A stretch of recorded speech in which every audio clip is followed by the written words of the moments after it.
दोस्तों, बिहार चुनाव के लिए बीजेपी इस बार अपने कई सिटिंग विधायकों का टिकट काटने वाली है। मास्टर प्लान तैयार किया गया है और बीजेपी को ये बात अच्छे से पता चल गई है कि बिहार में ये चुनाव बहुत मुश्किल होने वाला है। सत्ता विरोधी लहर की भनक उन्हें लग चुकी है और इसलिए सिटिंग विधायकों के टिकट काटे जाने वाले हैं। किस तरीके से ये पूरा प्लान किया गया है, इस बात को समझेंगे। चंद्रकांत जी, सिटिंग विधायकों के टिकट काटने वाली है भाजपा। देखिए, 48% लोगों ने यह माना था कि बिहार में नीतीश कुमार के खिलाफ सत्ता विरोधी लहर बहुत ज्यादा है। 48% कोई छोटा मोटा आंकड़ा नहीं होता है। 48% लोग इस बात को मानते हैं। जब सत्ता विरोधी लहर नीतीश कुमार के खिलाफ है, उनकी सरकार के खिलाफ है, उनके मंत्रियों के खिलाफ है, तो क्या भारतीय जनता पार्टी के विधायक इससे बच जाएंगे, अछूते रह जाएंगे? तो भारतीय जनता पार्टी पिछली बार जो सीटें जीती, पिछली बार जितने विधायक जिताकर लाई, क्या भारतीय जनता पार्टी उस प्रदर्शन को इस बार दोहरा पाएगी? नहीं, बिल्कुल नहीं। क्या सत्ता विरोधी लहर सिर्फ नीतीश के लिए है? दोनों डिप्टी सीएम के लिए नहीं है, आपके मंत्रियों के लिए नहीं है, आपके विधायकों के लिए नहीं है, सबके लिए है। और हमारी या आपकी बात नहीं है। अगर ये सत्ता विरोधी लहर ना होती, अगर ये नाराजगी ना होती, तो भारतीय जनता पार्टी के चाणक्य को जीतने वाली सीटों का जो लक्ष्य तय किया गया था, जो टारगेट तय किया गया था, उसमें 65 सीटों की कटौती ना करनी पड़ती, 225 के आंकड़े को 160 ना करना पड़ता। किया उन्होंने। तो अब यह जाहिर सी बात है कि विधायकों के खिलाफ नाराजगी है। इस बात को वो भांप चुके हैं, इस बात को वो जान चुके हैं। वो अलग अलग जिलों के नेताओं के साथ मीटिंग कर चुके हैं और उनको तो यहां तक कहना पड़ गया था कि ये गुटबाजी छोड़िए और चुनाव में लगिए।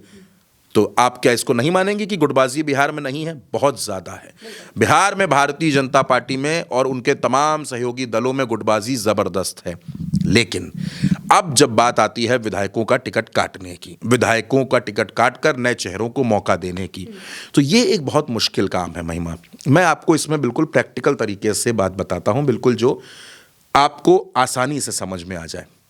जब आप किसी विधायक का टिकट काटते हैं तो आप किसी सिंगल एक एमएलए का टिकट नहीं काट रहे हैं, आप उसके साथ उसके हजारों समर्थकों को भी पैदल कर रहे हैं जो उसके पीछे जिंदाबाद मुर्दाबाद करते रहते हैं। पहली बात, जब आप उसका टिकट काटेंगे तो जाहिर सी बात है कि वो किसी न किसी पार्टी से चुनाव लड़ेगा।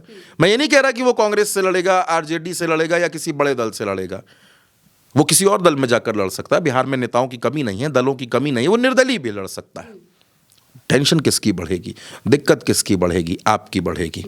उसके साथ उसके किसी विधायक के साथ ये मैं मान कर चलता हूं कि उसके कम से कम 1000 से 1500 व्यक्तिगत समर्थक होते हैं। अगर उसने काम किया है, अगर उसके लोग उसे मानते हैं, रिश्तेदार, घर परिवार की मैं बात नहीं कर रहा, तो ये नुकसान किसका होगा? तो विधायकों का टिकट काटना, कोई पार्टी नहीं चाहती कि विधायकों का टिकट काटा जाए, लेकिन ये भारतीय जनता पार्टी के सामने आज मजबूरी है कि उनको टिकट काटने पड़ेंगे। क्योंकि अगर वो टिकट नहीं काटेंगे, भाई उनके विधायकों ने पहले तो वो विपक्ष में रहे, बाद में वो सरकार में आ गए।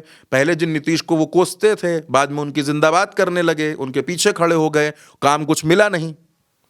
सरकार में रहे लेकिन काम कोई बहुत करा नहीं पाए। जब काम करा नहीं पाए तो सत्ता में रहने का कोई मतलब नहीं है। तो जनता आपसे सवाल पूछ रही है।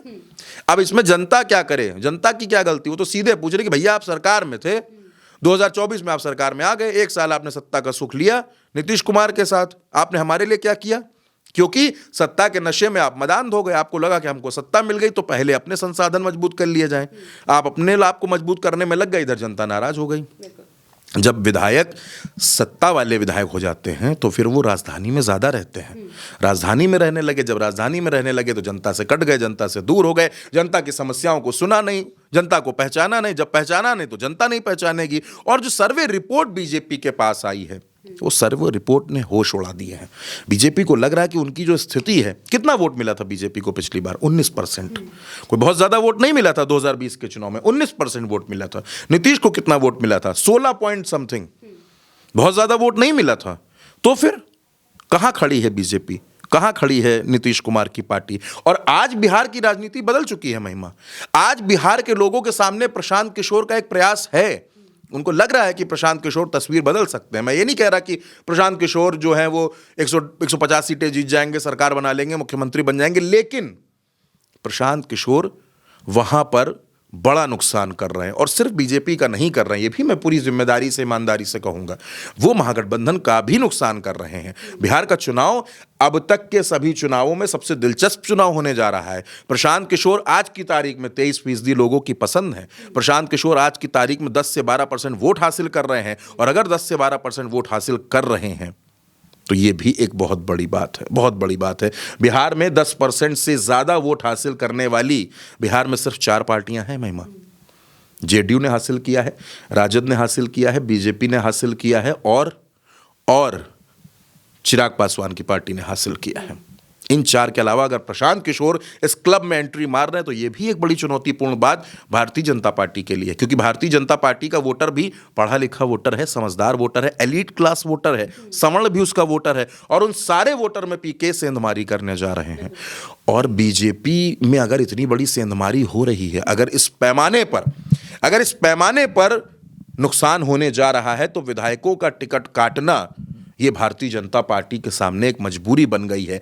अब आप इसको ऐसे समझिए कि एक तरफ कुआं है और एक तरफ खाई है।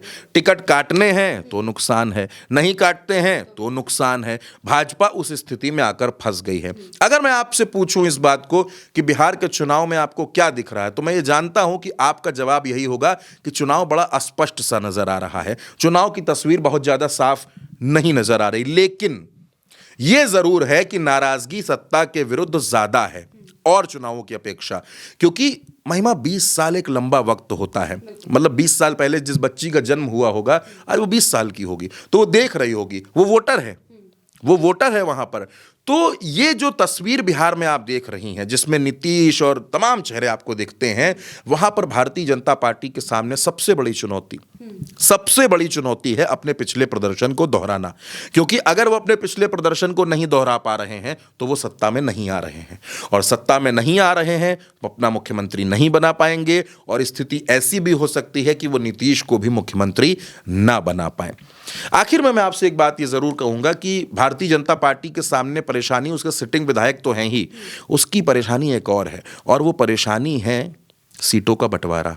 क्योंकि चिराग, मांझी, उपेंद्र, अब तो दर्शकों को ये नाम रट गए होंगे, इतनी चर्चा इनकी होती है, इन लोगों ने भी तनाव दे रखा है। लेकिन भाजपा अपने विधायकों का टिकट जब काटेगी, उस समय जो बीजेपी में भगदड़ मचेगी, उस समय बीजेपी में जो सिर्फ फुटौल मचेगी, वो आपके सामने एक बड़ी तस्वीर को रखेगी, और तब आप ये जरूर कह पाएंगी कि बिहार का नतीजा क्या रहने वाला है। क्योंकि टिकट काटना भारतीय जनता पार्टी के लिए आज की तारीख में मजबूरी है, और उसी से नुकसान भी बहुत बड़ा होने वाला है।